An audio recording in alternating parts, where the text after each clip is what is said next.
नमस्कार, BS TV देख रहे हैं आप। बहुत स्वागत है आपका। मैं हूं आपके साथ ऋषभ राय। टैरिफ का बोझ किसकी होगी मौज? जी हां, ऐसा इसलिए कह रहे हैं क्योंकि मध्य प्रदेश की तीनों बिजली वितरण कंपनियां नए साल में उपभोक्ताओं को एक और बड़ा झटका देने की तैयारी में है। एक और बड़ा झटका बिजली उपभोक्ताओं को मिल सकता है क्योंकि वित्तीय वर्ष 2026-27 के लिए कंपनियों ने 42,000 करोड़ रुपए का ज्यादा का घाटा बताया है। कंपनियों ने कहा कि उन पर 42,000 करोड़ से ज्यादा का घाटा है। तीनों कंपनियों की बात हो रही है और इसको लेकर ही 10% से ज्यादा बिजली दर बढ़ाने का प्रस्ताव इन कंपनियों ने दिया है। नियामक आयोग को प्रस्ताव पेश किया गया है। प्रारंभिक सुनवाई के बाद आयोग ने इन टैरिफ पिटीशन को स्वीकार भी कर लिया है और आने वाले दिनों में आम जनता से सुझाव और आपत्तियां आमंत्रित की जाएंगी और उसके बाद ही नए दाम जारी किए जाएंगे। तो ऐसे में लोगों को लग रहा है कि एक बार फिर बिजली की दरों में बड़ा इजाफा हो सकता है, बड़ा झटका उपभोक्ताओं को लग सकता है। क्या कुछ स्थिति रहेगी, क्या कुछ फिलहाल स्थिति है, इसी पर देखिए ये खास रिपोर्ट। पिटीशन में तीनों बिजली वितरण कंपनियों ने भारी वित्तीय संकट का उल्लेख किया। मध्य क्षेत्र विद्युत वितरण कंपनी 18,712 करोड़ रुपए से अधिक का घाटा, पूर्व क्षेत्र विद्युत वितरण कंपनी 16,378 करोड़ रुपए का घाटा, पश्चिम क्षेत्र विद्युत वितरण कंपनी 7,285 करोड़ रुपए से अधिक का घाटा। तीनों कंपनियों का संयुक्त घाटा लगभग 42,000 करोड़ रुपए तक पहुंच गया है। पिछले वित्तीय वर्षों में भी कंपनियों ने बड़ी बढ़ोतरी का प्रस्ताव दिया था, लेकिन नियामक आयोग ने हमेशा उससे काफी कम वृद्धि ही मंजूर की। अब हम आपको बताते हैं बीते 5 वर्षों में प्रस्ताव और स्वीकृति। वित्तीय वर्ष 2021-22 कंपनियों का प्रस्ताव 6.30%, आयोग द्वारा स्वीकृति वृद्धि 0.63%। 2022-23 में यह आंकड़ा 8.71% है, जबकि आयोग द्वारा स्वीकृत वृद्धि 2.64% है। 2023-24 में कंपनियों का प्रस्ताव 3.20% था, जबकि आयोग द्वारा स्वीकृत वृद्धि 1.65% रही। 2024-25 में यह आंकड़ा 3.86% रहा, लेकिन आयोग द्वारा स्वीकृत वृद्धि 0.70% रही। 2025-26 में कंपनियों का प्रस्ताव 7.52% रहा, जबकि आयोग द्वारा स्वीकृत वृद्धि 3.46% रही। इस बार 10% से अधिक की वृद्धि का प्रस्ताव पेश किया गया है, जो पिछले 5 वर्षों की तुलना में सबसे बड़ी मांग मानी जा रही है। विशेषज्ञों का मानना है कि कुप्रबंधन ही इस घाटे का मुख्य कारण है।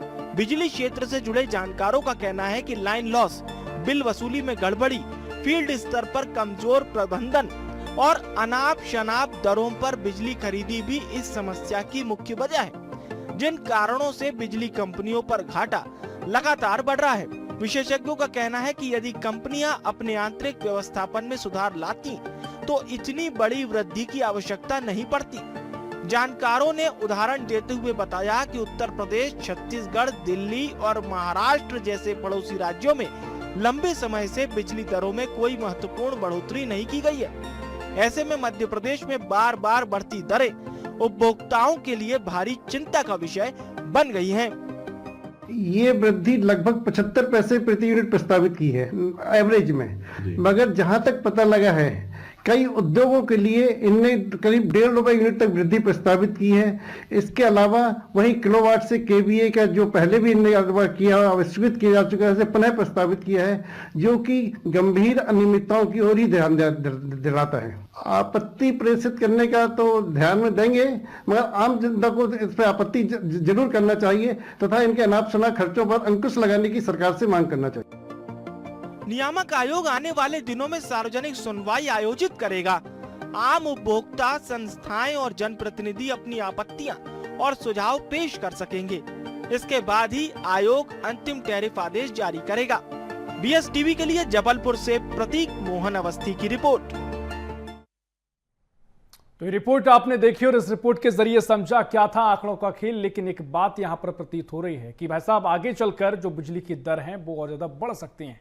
बिजली हो सकता है कि आगे इसमें वृद्धि हो और उपभोक्ताओं को एक और बड़ा झटका यहां पर लगता हुआ नजर आए। अब तमाम इसको लेकर सवाल भी हैं, इन सवालों का जवाब लेंगे, चर्चा करेंगे। खास मेहमान हमारे साथ जुड़ रहे हैं, तारुफ आपका उनसे करवा देते हैं। हमारे साथ भारतीय जनता पार्टी से प्रवक्ता हैं मिलन भार्गव। मिलन जी, बहुत स्वागत कर रहा हूं आपका बीएसटीवी में। साथ ही कांग्रेस से प्रवक्ता हैं समर सिंह। समर सिंह जी, बहुत स्वागत है आपका बीएसटीवी में। और हमारे साथ विशेषज्ञ हैं बिजली कंपनी वितरण के वीकेएस परिहार साहब। वीकेएस परिहार साहब, बहुत स्वागत है आपका बीएसटीवी में। स्टूडियो में आप मौजूद हैं, चर्चा की शुरुआत करेंगे। परिहार साहब, पहले आप ही के पास मैं आऊंगा और थोड़ा समझाइएगा जो आपने रिपोर्ट देखी और जो आंकड़े सामने आ रहे हैं, कैसे समझा जाए, क्योंकि कई जगह जो विशेषज्ञ भी बता रहे हैं कि जो कुप्रबंधन रहे उसका नतीजा है कि लगातार ये रेट में वृद्धि देखने को मिल रही है। जो प्रस्ताव सामने आया है, क्या मध्य प्रदेश में वाकई में आवश्यकता है कि इसमें और वृद्धि की आवश्यकता है? और खासकर मध्य प्रदेश को सरप्लस राज्य कहा जाता है, बिजली की जितनी आपूर्ति होती है उससे ज्यादा हम उत्पादन करते हैं, तो इस यहां पर ऐसी स्थिति क्यों? कैसे आप इस मामले को देख रहे हैं?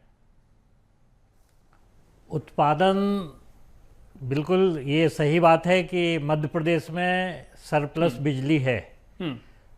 सरप्लस बिजली है, लेकिन सरप्लस बिजली का मतलब ये है कि हमारे यहाँ जो हमने पीपीए किए, पावर परचेज के एग्रीमेंट डिफरेंट अपने उनसे किए हुए हैं, पावर हाउस से ही किए हुए हैं, तो उनको हमें फिक्स कॉस्ट तो हमेशा देना पड़ती है।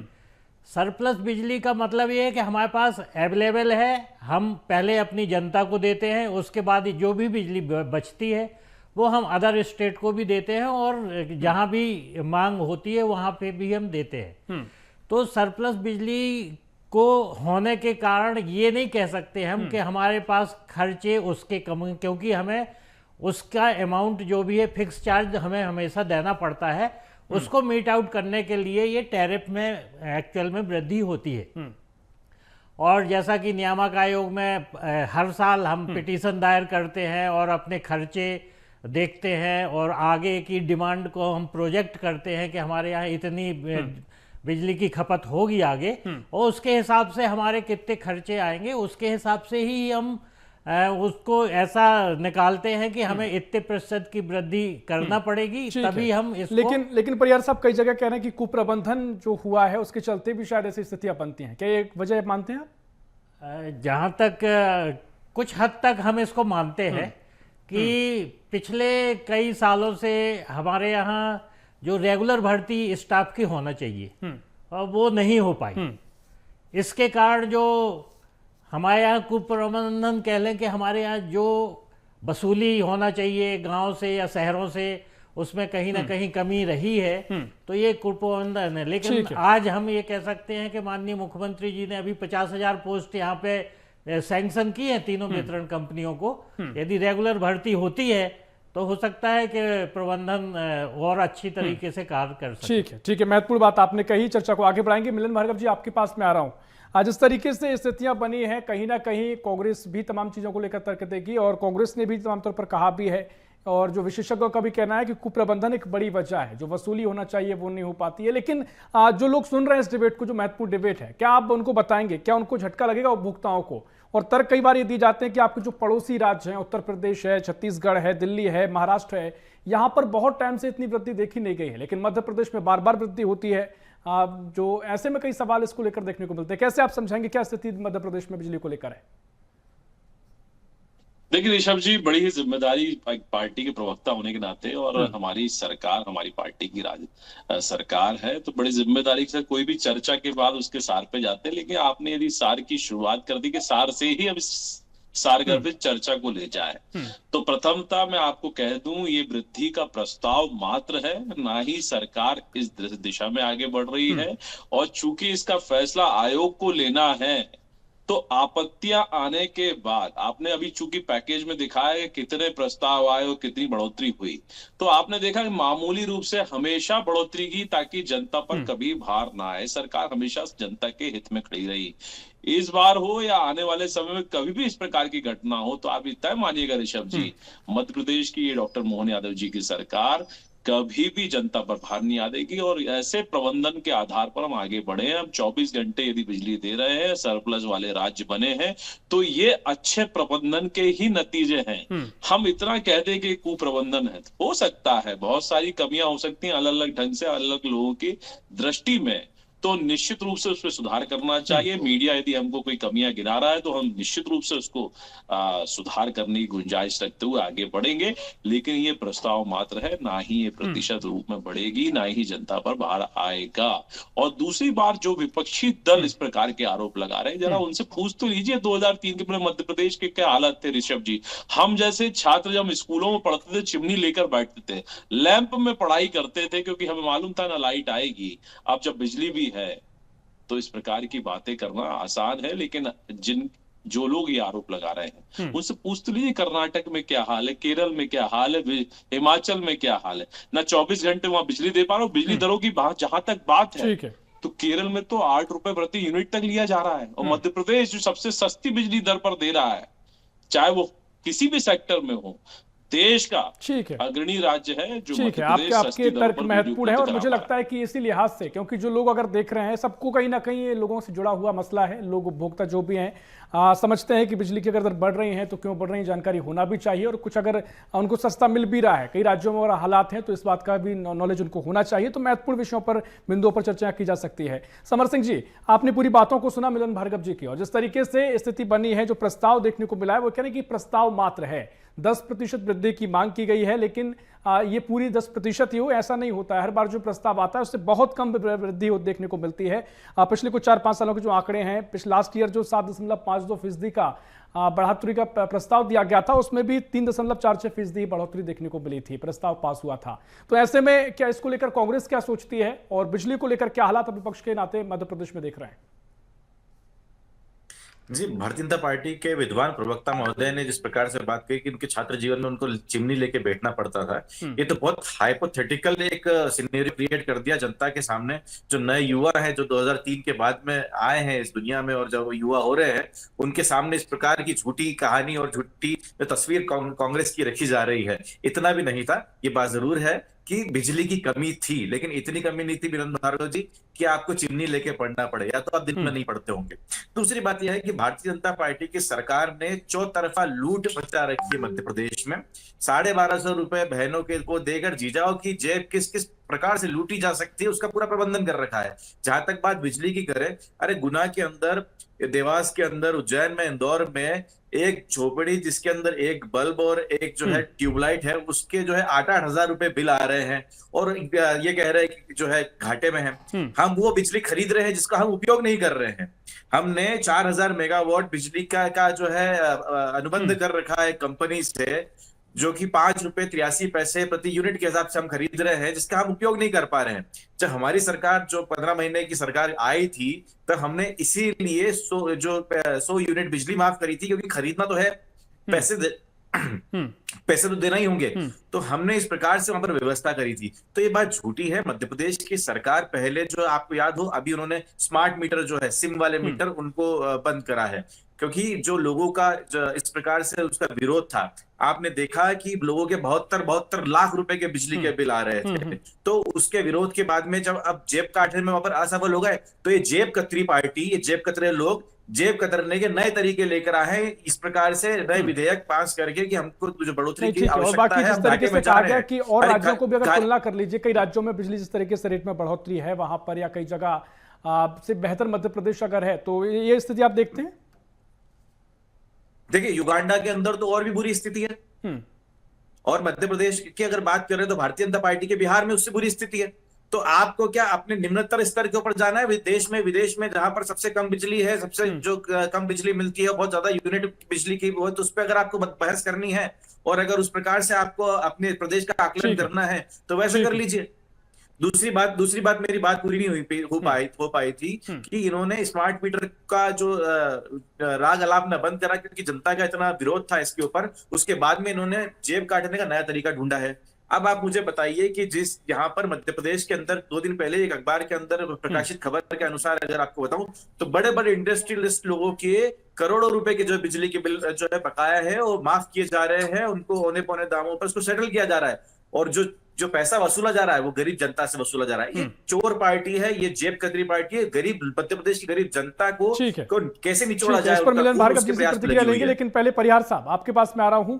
42,000 करोड़ का जो घाटे का हवाला दिया गया है ज्यादा का, इसका कितना बड़ा रोल आप देखते हैं जो प्रस्ताव देखने को मिला है, और इसकी बड़ी वजह आप क्या देखते हैं, क्यों ये लगातार घाटा देखने को मिला है?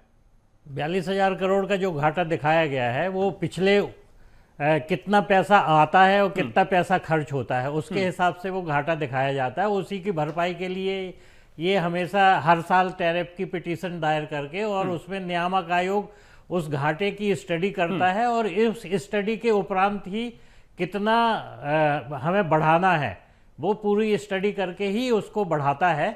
और इसमें जैसा कि अभी आपने पिछले में जो हमारा प्रस्ताव था उसके बाद बहुत कम बढ़ाया है, तो ये सब पूरी स्टडी नियामक आयोग अपने स्तर से करती है उसी के हिसाब से, क्योंकि विद्युत कंपनियां की भी सेहत बनी रहे और वो चलती रहे तो उतनी बढ़ोतरी करना आवश्यक होती है, इसलिए उसमें बढ़ोतरी की जाती है। ठीक है, अब मिलन भार्गव जी आपके पास आ रहा हूं, और जिस तरीके से समर सिंह जी को आपने सुना, तमाम तरीके की बातें वो कह रहे हैं। साथ ही शुरुआत तो उन्होंने की कि जो अब कांग्रेस के आप हाल बता रहे हैं वो हालात नहीं थे, गलत तरीके से बताया जा रहा है। लेकिन अगर तुलना आप दूसरे राज्यों से कर भी रहे हैं तो फिर मध्य प्रदेश की तुलना मध्य प्रदेश से की जाए वो उचित है, क्योंकि यहाँ की जो बेहतर स्थितियां और बेहतर हो सकें, जहां पर कम है, जहां पर हालात है तो वो युगांडा तक पहुंच जाते हैं। खैर वो एक अलग तर्क है, लेकिन क्या वाकई में ये स्थिति जो है कि बेहतर हो सकती है मध्य प्रदेश में, जिसको लेकर प्रस्ताव को लेकर ये बात कही जा रही है कि और वृद्धि होगी, रेट बढ़ेंगे, तो क्या आवश्यकता है मध्य प्रदेश में? देखिए ऋषभ जी, बहुत ही तकनीकी आधार पर जितने भी प्रमाणित करने वाली बातें थी वो परिहार जी ने बहुत तकनीकी रूप से अच्छे से रखी। जो उन्होंने बताया कि सरप्लस हम कैसे हैं और किस प्रकार से हम एक फिक्स चार्ज देते हैं, जनता पर भार ना है, वो सब्सिडाइज रहता है। लेकिन एक विपक्षी नेताओं द्वारा हमेशा जो औद्योगिक विकास और उद्योगों के खिलाफ एक वातावरण निर्मित कर इस प्रदेश की प्रगति और प्रदेश में जो आर्थिक रूप से ग्रोथ होनी चाहिए उसको रोकने का जो अप्रत्याशित प्रयास किया जाता है। मैं समर सिंह जी के एक निचले स्तर पर चर्चा पे तो नहीं जा सकता क्योंकि उनके टेंडेंसीज है, लेकिन मेरा एक अपना एक तरीका है और मैं जिस प्रकार से उद्योगों, चूंकि उद्योग होंगे तब तो रोजगार मिलेगा, उद्योग होंगे तभी आर्थिक प्रगति होगी, उद्योग होंगे तभी तो हम कच्चा माल को बेच सकेंगे। हम पैदावार की बात कर रहे हैं, कृषि रूप से हम आगे बढ़े, रोजगार की बात भी कर रहे हैं, हम आर्थिक रूप से मजबूत होने की बात कर रहे हैं, तो उद्योगों को कैसे हम स्थापित करें, उनकी मूलभूत आवश्यकताओं को कैसे हम दें। और जो बात आती है सब्सिडाइज करने की और सस्ती दरों पर देने की, तो वो अगर हमारे पास ही आता है उसका भाग हमको ना मिले, इसीलिए कहीं कुछ रियायत दी जाती है। और जो लोग इस पर आरोप लगा रहे हैं उन्होंने दशकों तक देश और प्रदेशों में राज किया, उन्होंने क्या किया वो उनके सामने, हमने क्या किया हमारे सामने। यदि 2013 बिल्कुल ठीक है, लेकिन मिलन भार्गव जी एक मसला बड़ा उठता है कि जो बिल है, बड़ी संख्या में बिल बढ़ के आ रहे हैं। जहां 2,000 रुपए बिल आना था वो अब 10,000, कई बार 50,000, लोगों के 1 लाख तक के बिल जाते हैं। तो ये तकनीकी खामी है या फिर जो आरोप कांग्रेस लगाती है कि लोगों को लूटा जा रहा है? बिल्कुल नहीं, बिल्कुल देखिए, जहां इस प्रकार की घटनाएं होती हैं हमारे जनप्रतिनिधि, हमारे कार्यकर्ता इस बात को उठाते भी हैं और बिजली कंपनियों को हिदायत भी देते हैं और लोक अदालतों के माध्यम से और शिकायत के माध्यम से इनको कम भी करवाया जाता है, इनमें सुधार भी किया जाता है। और जहां कार्रवाई करनी हो वैधानिक, वहां वैधानिक कार्रवाई भी सरकार ने बार बार की है। दूसरी बात मैं कह रहा हूं कि ये मानवीय भूल हो सकती है, तकनीकी हो सकती है या षड्यंत्र भी हो सकता है कंपनियों का, लेकिन हमेशा हमारे जनप्रतिनिधि और कार्यकर्ताओं ने इसमें सुधार करवाया। और हम फिर कह रहे हैं हमारा प्रमाण और हमारी बात को प्रमाणित करने वाला ये जनादेश है जो लगातार जनता का हमारे साथ है, और यही जनादेश के लिए हम दिन और रात परिश्रम करते हैं। हमारे माननीय मुख्यमंत्री जी लगातार प्रयास करके मध्य प्रदेश को बेहतर बना रहे हैं और ना ही ये बाहर आने वाला है। मैं आपसे फिर जिम्मेदारी से कह रहा हूं, ये ना 10% की बढ़ोतरी होगी, चूंकि अभी आयोग के समक्ष है, आयोग को निर्णय लेने दीजिए। हमारा ये आयोग बहुत सुदृढ़ है, मजबूत है, स्वतंत्र संस्था है, मजबूत है, जनता के हित में निर्णय लेती है, निर्णय लेगी। ठीक है समर सिंह जी, देखिए एक बात तो तय है कि 10% की जो वृद्धि की बात है वो प्रॉपर उतनी तो नहीं होगी, अब वो कितनी होती है वो समय बताएगा। लेकिन जो आरोप आपने तमाम लगाए, बीजेपी खुलकर अब तमाम तो चर्चा करती है, लेकिन वो ये कह रहे हैं कि जनता सबसे बड़ी मुख्य बात तय करती है कि किसने कितना काम किया है, नहीं किया है, बिजली की दरों को लेकर पहले क्या स्थिति थी, अब क्या है, और मध्य प्रदेश में जितना बेहतर हो सकता है बीजेपी दे रही है। तो कांग्रेस जो आरोप लगा रही है, क्या ऐसे की सियासत माने भ्रम फैलाने के बाद वो कह रहे हैं, या फिर मध्य प्रदेश में कोई ऐसी स्थिति है जो उपभोक्ता है, क्योंकि यहाँ बहुत ज्यादा ऐसा बिजली का संकट देखा नहीं गया है, बहुत ज्यादा जो उपभोक्ता हो सड़कों पर उतारू, ऐसी स्थिति नहीं है। कांग्रेस के अपने तर्क हैं, कई बार स्थिति को लेकर आप कहते हैं। देखिए, भारतीय जनता पार्टी का ये कहना कि वो जनता के साथ में है और इतनी बढ़ोतरी नहीं होगी, तो इस प्रकार के विधेयक को, इस प्रकार की बातों को आने सामने भी आना चाहिए। साफ बात तो ये है कि भारतीय जनता पार्टी, इनके लोग, इनके मंत्री, इनके मुख्यमंत्री सामने से, पर्दे के सामने जो दिखाते हैं वो जनता के हितैषी बताते हैं, और जब पर्दे के पीछे आप जाते हैं तो इनके हाथ जो है वो उद्योगपतियों से मिले हुए रहते हैं, और उद्योगपति और ये भारतीय जनता पार्टी, इनकी सरकार मिलकर मध्य प्रदेश के लोगों का तेल निचोड़ने में लगी हुई है। वहीं अगर देखें, ये कहते हैं कि बहुत स्वतंत्र संस्था है और आपकी पार्टी बहुत मजबूत है, तो भारतीय जनता पार्टी की देश में भी सरकार है। हमने आपकी मजबूती देख ली मिस्टर। जब ये इंडिगो वाला कांड हुआ, इंडिगो ने कैसे नागपुर चने चबवा दिए, वो हमने देखा। कैसे वृद्ध जन जो है परेशान होते रहे, जैसे बीमार परेशान होते रहे। तो भारतीय जनता पार्टी ने हमेशा अंग्रेजों के सामने घुटने टेके, इन्होंने कंपनियों के सामने घुटने टेके, और घुटने टेकने का इनका जो इतिहास है, और उसी प्रकार से जंगल काटे जा रहे हैं, मध्य प्रदेश के जंगल काटे जा रहे हैं, वो भी किसके लिए काटे जा रहे हैं वो भी आप देख लीजिए। यहाँ के कोल माइंस वो भी आप देख लीजिए, यहाँ के ठेके किसको दिए जा रहे हैं वो भी आप देख लीजिए, यहाँ पर बिजली किसको दी जा रही है वो भी आप देख लीजिए, यहाँ के एयरपोर्ट किसको दिए जा रहे हैं वो भी आप देख लीजिए। तो कुल मिला के भारतीय जनता पार्टी ऐसा क्रोनो कैपिटलिज्म की जो तैयार कर रही है, जिसके अंदर क्रोनी कैपिटलिज्म के अंदर कि ये मिलकर दोनों उद्योगपति और सरकार मिलकर लोगों का खून चूसने में लगे हुए हैं। इसके अलावा लेकिन ठीक है, आपने बात तमाम के तरीके से कहते दिए, आरोप लगा दिए, लेकिन वो तर्क क्या है कि भाई साहब उद्योगपतियों को अगर कहा भी जा रहा है, तर्क ये है कि आप 2 दिन पहले का अखबार उठा के देख लीजिए, कितने लाख करोड़ रुपए बड़े उद्योगपतियों के बकाया है, या आपके सामने स्थिति क्लियर हो जाएगी। आप ये उठा के देखिए कि जंगल जो काटे जा रहे हैं आज मध्य प्रदेश के अंदर, वो किस उद्योगपति को दिए जा रहे हैं। आप ये उठा के देखिए कि एयरपोर्ट के ठेके, पोर्ट के ठेके, हर ठेके किसको मिल रहे हो आप देखिए। कोल माइंस, हमारे प्रदेश की धरोहर जो मिनरल्स जो है, हमारे यहाँ के जो मिनरल्स है, वो उसको खनन करने का ठेके किसको दिए जा रहे हैं वो आप देखिए। साफ है, कहने के लिए ये है कि भारतीय जनता पार्टी जनता है, जनहितैषी है। की बात है कि भारतीय जनता पार्टी उद्योगपतियों के साथ मिलकर लूटने आगे बढ़ रहे हैं। और जिस प्रकार से इस नकारात्मक रवैये के साथ हमारा विपक्ष हमेशा मध्य प्रदेश के विकास में अवरोध पैदा करता है, वो षड्यंत्र रचता है, प्रपंच रचता है, लेकिन मध्य प्रदेश की जनता बेहद जागरूक और समझदार है और हमारे साथ है। और रही बात, देखिए, जितनी भी आपत्तियों की, उन आपत्तियों को सुनकर ही आयोग निर्णय लेगा।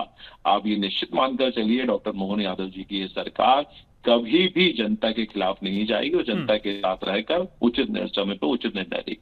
ठीक है, आपके सबके महत्वपूर्ण तर्क हैं, क्योंकि जो चर्चा हमने की, लगातार हमारी कोशिश यही है कि लोगों तक ही बेहतर सरल भाषा में चीजें जा सके, लोग समझ सके क्या हालात बिजली को लेकर है। परिहार साहब, एक क्विक रिएक्शन आपका आखिरी चाहूंगा। जिस तरीके से जो पूरी चर्चा आपने देखी है, क्या आपको दिखाई दे रहा है जो 10% वृद्धि का प्रस्ताव है, कितना इसमें पास हो सकता है? क्योंकि जनता से भी चीजों को सुझाव मांगे जाएंगे, और मध्य प्रदेश अगर अन्य राज्यों से तुलना भी करें तो किस स्थिति में है अगर हम बिजली के पैमाने पर देखें तो? मध्य प्रदेश एक आज की डेट में काफ़ी बेहतर स्थिति में है बिजली के मामले में। और जैसा कि अभी आप पहले भी के सरप्लस है, लेकिन ये कन्फ्यूजन जो उपभोक्ताओं को रहता है कि सरप्लस है तो हमें फ्री में बिजली मिल जाए। कभी कभी ऐसा भी आता है कि सरप्लस है तो हमें दे देना चाहिए उसके, लेकिन सरप्लस बिजली का मतलब पीपीए जिससे हमने किए हुए हैं उनको हमें फिक्स चार्ज देना पड़ता है। यदि अभी हम देखें तो पिछले 3-4 दिन पहले हमारी पीक मैक्सिमम डिमांड गई है 18,900 के मेगावाट के लगभग। हमारे यहाँ जो पीपीए है करीब 26-27 हज़ार मेगावाट के हैं, जिससे कि 19,000 के मेगावाट पहुँचने की उम्मीद है कि इस साल पीक लोड जाएगा, तो उसको हम मीट आउट कर सकते हैं। मतलब यदि इतने पीपीए नहीं करें, हो सकता है इसमें लगे कि वो पैसे हम फ्री में देते हैं, लेकिन यदि हम पीपीए नहीं करेंगे तो हमें इस समय जो हमने मीट आउट की मैक्सिमम डिमांड, वो हम कहीं ना कहीं नहीं कर पाते, और इससे उपभोक्ताओं को ही इसमें नुकसान हो सकता था। ठीक है, आपकी महत्वपूर्ण बात आपने रखी। समय खैर पूरा हो गया, इस पर और चर्चा आगे हो सकती है। फिलहाल बहुत शुक्रिया परिहार साहब, बहुत शुक्रिया आपका समर जी इस चर्चा में शामिल होने की, बहुत शुक्रिया मिलन जी आपकी चर्चा में शामिल होने के लिए। तो कुल मिलाकर जिस तरीके से बिजली के रेट में वृद्धि को लेकर चर्चाएं हैं, प्रस्ताव भी देखने को मिला है, लेकिन क्या स्थिति आगे देखने को मिलती है ये समय बताएगा। इस पर चर्चा आगे और हो सकती है। फिलहाल इस खास प्रश्न में इतना ही। देश प्रदेश की और भी खबरों के लिए देखते रहिए BSTV। नमस्कार।